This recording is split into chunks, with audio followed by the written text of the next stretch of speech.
रोज कथा का श्रवण कर रहे हैं, तो कथा और प्रवचन का तो आप लोग आनंद ले ही रहे हैं, लेकिन इसके साथ साथ में और भी चीज़ें होती हैं जो हमें अपने जीवन में लेनी चाहिए। कथाओं का आयोजन और प्रवचन का आयोजन अधिकांश हम लोगों ने देखा है, सुना है, और हजारों की संख्या में वहाँ भीड़ भी उपस्थित होती है। लेकिन उस भीड़ के बीच में जो बैठे हुए श्रद्धालु होते हैं, जो हम लोग बैठे होते हैं, आखिर हम लोग क्या सीखते हैं, ये महत्वपूर्ण होता है। आज कितना दिवस है आपका? 6वां दिवस कथा का है। बाकी आप लोग सौभाग्यशाली हैं जहाँ पर साक्षात नारायण की, भगवान की कथा होती है। वहाँ आप लोग नित्य प्रति कम से कम 2 से 3 घंटे का समय देते हैं, बहुत ही भाग्यशाली है। और यह भूमि भी धन्य है कि इस पावन भूमि पर श्री धाम वृंदावन से आपके बीच में कथावाचक भी पधारे हुए हैं, और श्री धाम वृंदावन से मैं भी आपके बीच आया हूँ। और इसका सबसे पहले तो मैं श्रेय दूंगा हमारे यहाँ श्रीमान हमारे रविंद्र मिश्रा जी हैं, और इनके पिताश्री हैं श्रीमान दयाराम मिश्रा जी। इनको मैं साधुवाद देना चाहूँगा। ये लगातार यह प्रयास करते हैं कि सज्जन शक्तियों का समन्वय और साधु संतों का धर्म के क्षेत्र में सनातन के लिए प्रचार प्रसार करने वाले जो लोग हैं, उनको आगे बढ़ाने का और उनको मंचों के माध्यम से उनके बीच में जनता को लाने का आप लोग काम करते हैं।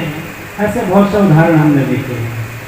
मैं पूछे दीदी जी को ज़्यादा परिचित तो नहीं हूँ, लेकिन मैंने आज ही में जब आया तो मुझे अचानक ही पता लगा मैं मुंबई आया था। कुछ कार्य था, हनुमान टेकरी है, सिंधु परिषद का कार्यालय है, वहाँ भी मुझे आज जाना था, प्रवास था। लेकिन मैं वहाँ ना जाके यहाँ आ गया, क्योंकि यहाँ मिश्र जी ने मुझे आग्रह किया कि आपको आना है। तो ऐसे आयोजन और ऐसे कार्यक्रम होते रहने चाहिए, कथाओं के माध्यम से भी, कार्यक्रमों के माध्यम से। हम लोग अभी पीछे एक बार झाबुआ में कार्यक्रम था, अभी हम लोगों ने देखा कि झाबुआ का क्षेत्र, हम लोगों ने सुना भी होगा कि वाकई में एक ऐसा क्षेत्र है जहाँ शिक्षा हो या सनातन धर्म के प्रचार प्रसार की बात हो, बिल्कुल ही शून्य है। ऐसे क्षेत्र में आपके द्वारा कार्यक्रम आयोजित किए जाते हैं वहाँ, ताकि वहाँ के जो लोग हैं सनातन धर्म के प्रति उनकी आस्था बनी रहे, साधु संत ब्राह्मण गौ के प्रति उनकी आस्था बनी रहे। ऐसा प्रयास निरंतर करते हैं। अगर बताइए, हम लोग यहाँ कथा कर रहे हैं, दीदी जी यहाँ कथा कर रही हैं आपके बीच में, अगर ये यहाँ कथा करने नहीं आएंगे तो ऐसा तो नहीं इनका जीवन नहीं चल पाएगा। इनका जीवन तो चलना सहज है। लेकिन आप ये देखिए कि अगर कोई व्यक्ति आपके नगर में आया है, इतना समय लेके आया है, और वो अपना 7 दिन का, 8 दिन का, 10 दिन का अगर कोई समय दे रहा है, तो इसके लिए हम लोगों को सौभाग्यशाली अपने आप को महसूस करना चाहिए। अगर हम लोग नहीं करेंगे तो होगा क्या? कथा प्रवचन में भाई क्या करते हैं? आपने कथा में बताया हमारी भारतीय सनातनी वेशभूषा है, हमारे मिश्रा जी हैं, देखिए कितने अच्छे सुंदर लग रहे हैं। ये कौन से साधु संतों से कम लग रहे हैं? ये तो भारतीय परंपरा है हमारी। और ये सीखने को कैसे मिलता है? कथा के माध्यम से, प्रवचन के माध्यम से। अब लोग कहेंगे इसके लाभ क्या होते हैं? भाई जब आप धोती और कुर्ते में दिखेंगे, माथे पर तिलक लगाएंगे, हाथ में कलावा पहनेंगे, गले में कंठी माला धारण करेंगे, तो यह स्वाभाविक है कि आपके द्वारा सुबह से लेकर शाम तक कोई भी अनैतिक कार्य हो ही नहीं सकता है। क्या संभव है ऐसा? कोई तिलक लगा के और माला लगा के क्या वो किसी शराब की दुकान पर खड़ा दिखाई दे सकता है? क्या किसी मांस के ठेले पर खड़ा दिखाई दे सकता है? तो भाई ये चीजें बहुत साधारण सी है। हमारे धर्म प्रचारक क्या कहते हैं? यही तो कहते हैं, और वही सारे हम लोग प्रयास कर रहे हैं। हम लोगों ने जब हम वृंदावन में रहते, शायद दीदी वहाँ जानती होगी, तो सोहम आश्रम है, देखा होगा आपने। मैं सोहम आश्रम का बहुत लंबे समय तक मैं महंत रहा हूँ। बहुत लंबी व्यवस्था है हमारे, 250 आश्रम भारतवर्ष में, 250 आश्रम, एक बहुत बड़ी परंपरा है सोहम और सोहम। साधुई दीदी रितम्बरा जी का भी नाम सुना होगा आपने, वो भी हमारी ही परंपरा की, मतलब जो है हमारी गुरु परंपरा है उसी परंपरा से हम लोग आते हैं। तो हम लोग यही लगातार प्रयास करते हैं कि ऐसे कार्यक्रम का आयोजन हो, वहाँ से कुछ सीखने को मिले। जब हम वृंदावन में रहते तो हम लोगों ने वहाँ एक हमारे आचार्य बद्री जी हैं, आचार्य बद्री जी का काम ये है कि चाहे उत्तर प्रदेश का हो, चाहे मध्य प्रदेश का हो, बिहार का, यहाँ तक कि नेपाल के बच्चे भी उनके पास कथा सीखने के लिए आते हैं और कथा सीखते हैं। वो सिखाते ही केवल इसलिए है कि कम से कम उनके द्वारा सनातन धर्म का प्रचार प्रसार हो सके, इसलिए कथा सिखाते हैं। उनका कोई पैसे कमाने का उद्देश्य तो है नहीं है।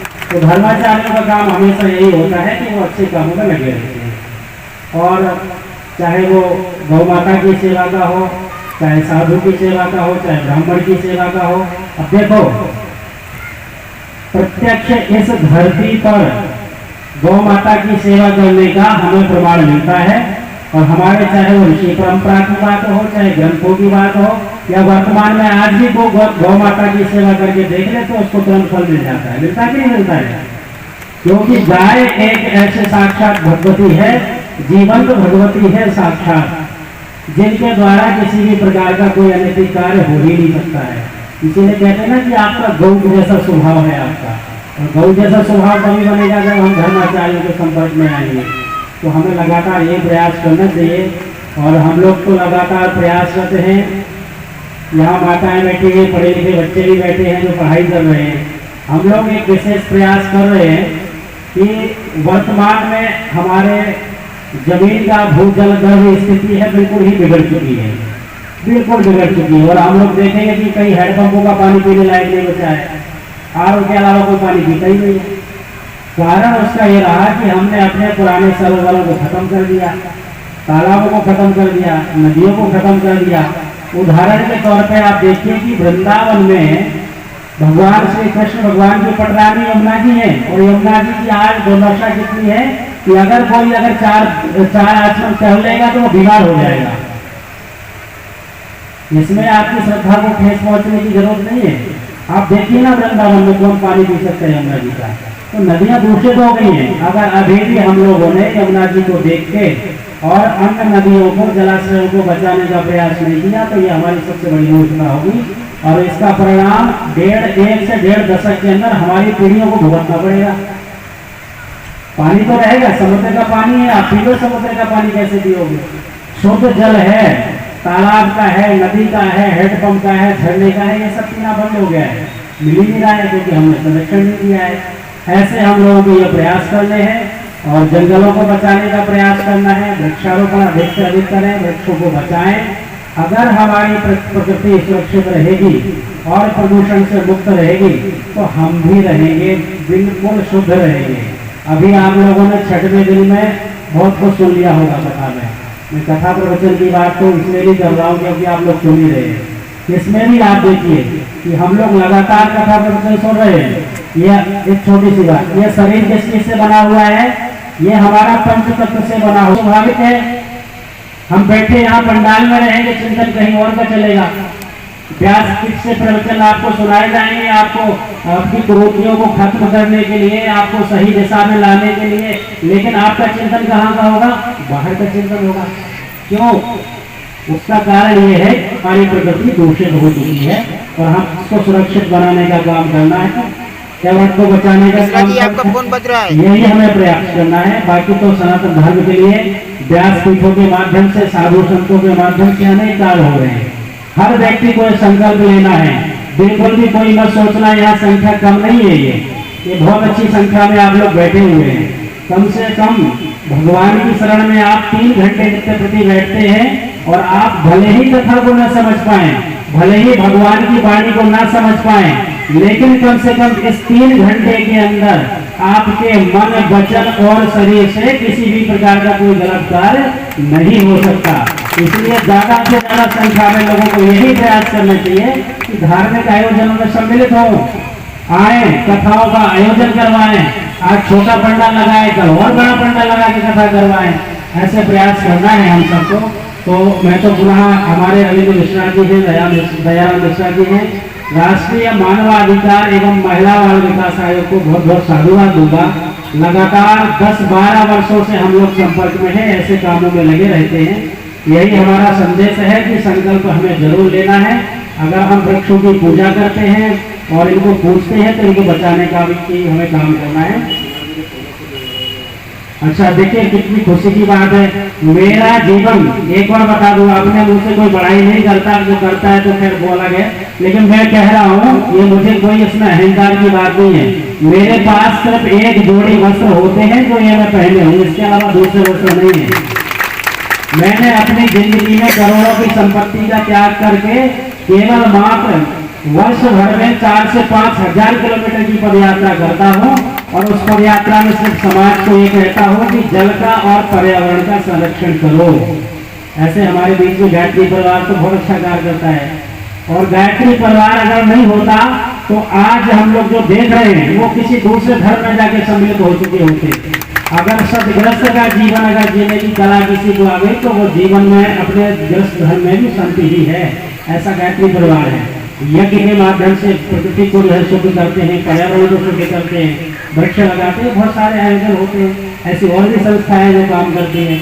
तो यही कहूँगा कि ऐसे काम हम सबको करना चाहिए और मिलजुल के सज्जन शक्तियों के एक रूप में होकर रहना चाहिए। यही मेरी आप सभी से प्रार्थना है और निवेदन है।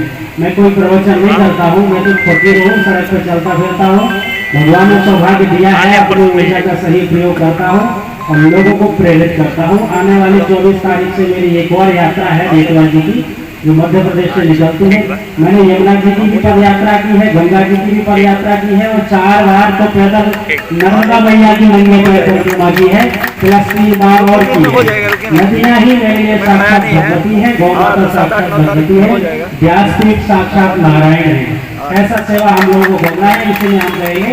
बाकी तो आप लोग सुनते रहिए इसे। बाकी अब कहेंगे हमारे मिश्रा जी। आप सभी को बहुत बहुत धन्यवाद। बोलिए नर्मदा मैया की। अच्छा ये बताइए, ये कौन कौन संकल्प लेगा कि वृक्षों की रक्षा करेंगे और वृक्षों का रोपण करेंगे? हाथ खड़े करिए।